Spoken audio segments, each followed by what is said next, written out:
Hello everyone, welcome to the video. What you just watched was Michael Johnson winning his 400 meter Olympic gold medal at the Atlanta 1996 Olympic Games.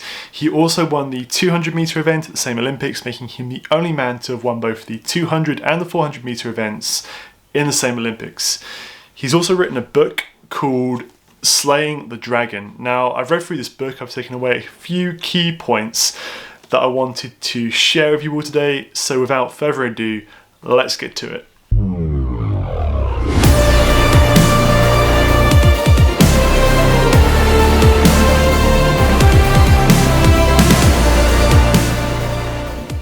So fundamentally, the dragon is something that we are chasing. It's kind of our main purpose in life that we are ultimately aiming to chase down and eventually slay. So the first point to take away from this book is that of awareness.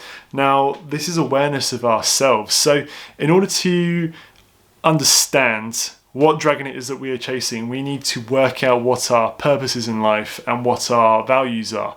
And from here, we will then create a series of goals, a string of goals that will ultimately lead to that one big goal of slaying the dragon. Dreams without goals are just dreams. So first of all, we're finding out what our purpose is. And we all have a purpose in life, and we owe it to ourselves to find out what that purpose is.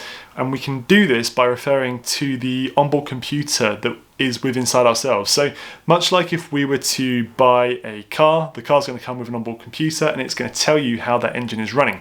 We all have one of these kind of more advanced computers within inside ourselves, and it should be providing constant feedback around whether or not we are on the right kind of path towards our purpose. Too often these computers aren't used properly, and we need to constantly refer back to them in order to make them work. So refer back to the computer and it will tell you whether or not the computer's kind of aligning itself with your purpose, your goals, your dreams.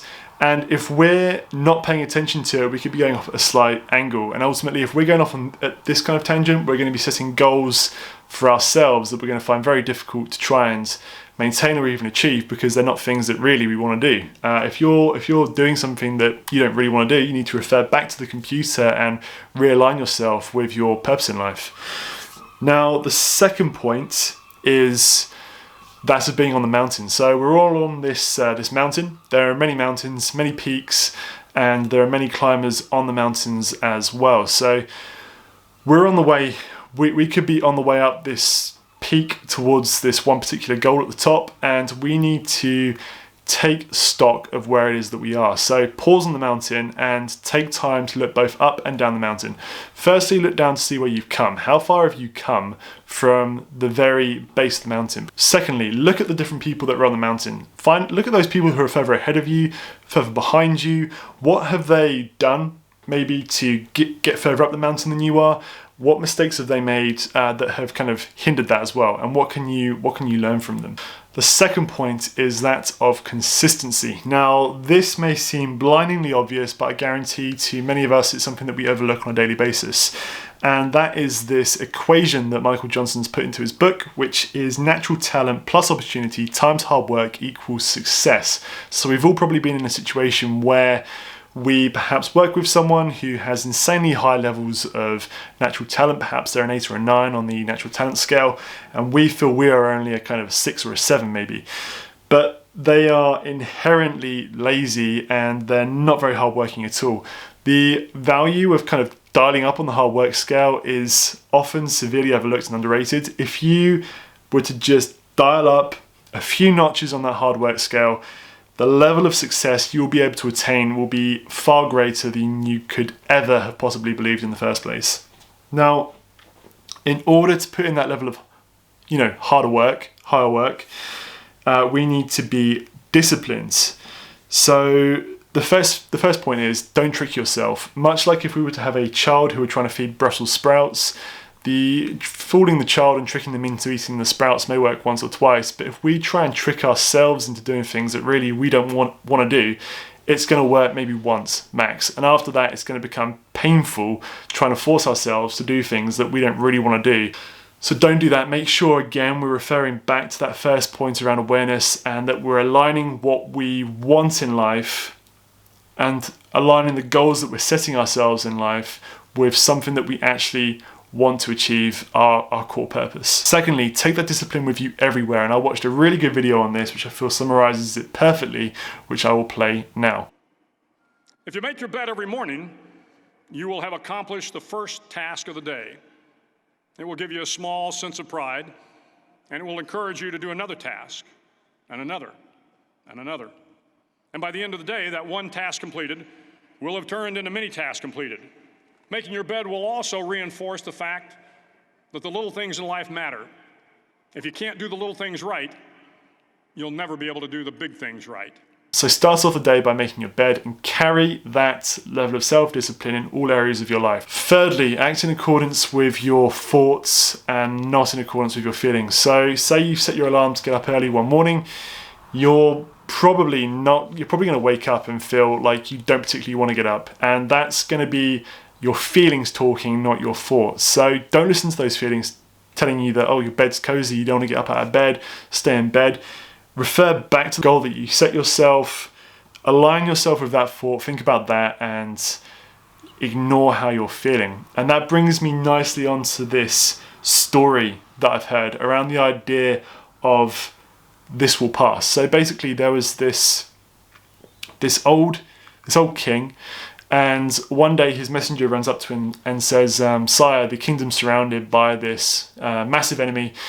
What are we going to do?" And he says to his sage, "I need you to figure out how we are going to defeat this enemy." So the sage goes away, comes back with this ring that the king puts on, and the sage says to him, "This ring will show you the way and help you kind of achieve what it is that you want to achieve and vanquish your enemies." So anyway, the king rides out with his army, and the king kind of looks at this ring on his hand, and he notices for the first time this inscription on the ring that reads, "This will pass." And with that, the king just charges straight into the enemy and ends up just destroying them and winning the fight.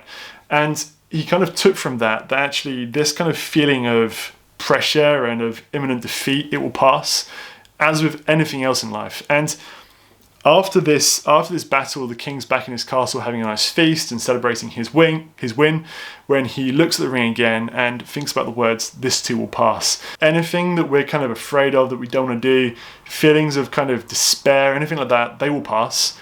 Equally, feelings of kind of achievement and of having great success, that will pass as well. And it's important to just kind of think of that kind of quote and let it kind of ground you in a way, both when times are tough and when also times are good. Just think to yourself, this will pass. Lastly, pressure. Now, pressure comes with this kind of process of setting goals, and we're going to feel some level of pressure throughout our lives, and it's just important to remember that the level of pressure is probably going to be self-created. So if you are striving towards goals, it's not going to be easy, and the level of pressure you will experience will be aligned closely with the level of the goal that you're trying to achieve. There can be no victory without loss, and there can be no reward without consequence, and that is important to remember. The pressure, and if we think back to that story about the ring, will pass. And ultimately, we're going to enter the final race where we're going to stare into the eyes of the dragon. So we've been working for so long, setting dreams, making sure that we're aligned with our dreams, setting goals that will kind of set us on our path towards achieving these dreams, having the discipline to follow through with all of our goals that are setting us on this course to slaying our dragon when the pressure finally comes in your final race. So for Michael Johnson, when he is in this final race of his life, well, not the final race of his life, but this big race, ultimately his biggest race, he is then on the track, ready to run, staring directly into the eyes of the dragon. He knows that he's put in all of this effort, he has put in the hard work, and he deserves to be there right then, and he deserves to achieve what he has set out to achieve and what he's been working towards consistently for years. And all that was left for him to do in that race was to just stare into the eyes of the dragon, welcome it, and ultimately slay it.